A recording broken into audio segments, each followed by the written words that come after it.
നമസ്കാരം.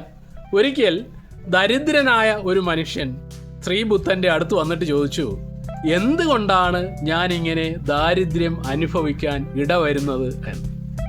ബുദ്ധൻ ഒരു നിമിഷം ധ്യാന നിമഗ്നനായി നിന്ന ശേഷം പറഞ്ഞു, നിനക്ക് ദയാശീലം ഇല്ലാത്തത് കൊണ്ടാണ് നീ ഇങ്ങനെ ദാരിദ്ര്യം അനുഭവിക്കുന്നത്.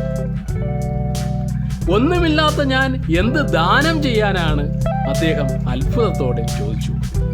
ബുദ്ധൻ പറഞ്ഞു, നിനക്ക് ഒന്നുമില്ല എന്നത് നിന്റെ തോന്നൽ മാത്രമാണ്. മറ്റുള്ളവർക്ക് ദാനം ചെയ്യാൻ കഴിയുന്ന 5 നിധികൾ നിന്റെ കൈവശമാണ്. 5 നിധികളോ? അയാൾ അത്ഭുതത്തോടെ ചോദിച്ചു. എന്താണവ?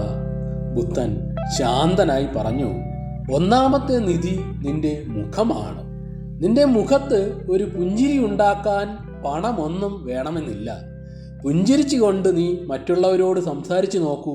അവർക്ക് നിന്നോട് അനുകമ്പാപൂർണമായ ഒരു സമീപനം ഉണ്ടാവാൻ ഇടവരുത്തും.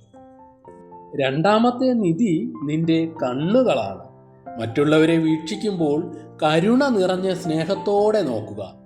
അവരെ കാണുന്നത് നിനക്ക് അതിയായ സന്തോഷം തരുന്നു എന്ന് നിന്റെ കണ്ണുകൾ സംസാരിക്കട്ടെ. അത് അവർക്ക് നിന്നോട് സ്നേഹം തോന്നാൻ ഇടവരുത്തും. മൂന്നാമത്തെ നിധി നിന്റെ വായും നാവും ആണ്. നിന്റെ വായിൽ നിന്ന് നല്ല വാക്കുകൾ മാത്രം പുറപ്പെടട്ടെ. അരോചകമായ രീതിയിൽ സംസാരിക്കാതിരിക്കുക. എല്ലാവരിലും എല്ലാറ്റിലും എന്തെങ്കിലും നന്മ കാണാൻ സാധിക്കും. അവ എടുത്ത് പറയുക. നാലാമത്തെ നിധി നിന്റെ ഹൃദയമാണ്. നിന്റെ ഹൃദയം എല്ലാറ്റിനെയും എല്ലാവരെയും സ്നേഹിക്കുന്നതായിരിക്കട്ടെ. സ്നേഹത്തോടെ മറ്റുള്ളവരോട് പെരുമാറുമ്പോൾ അത് അവരെ സ്പർശിക്കും. അവർ നിന്നോടും അപ്പോൾ സ്നേഹത്തോടെ പെരുമാറും. അവസാനത്തെ നിധി നിന്റെ കൈകളാണ്. സഹായം അപേക്ഷിക്കുന്നവർക്കും അർഹിക്കുന്നവർക്കും സഹായം ചെയ്യാൻ മടിക്കരുത്. അപ്പോൾ നിന്നെ സഹായിക്കുവാൻ മറ്റുള്ളവരും മുന്നോട്ട് വരും.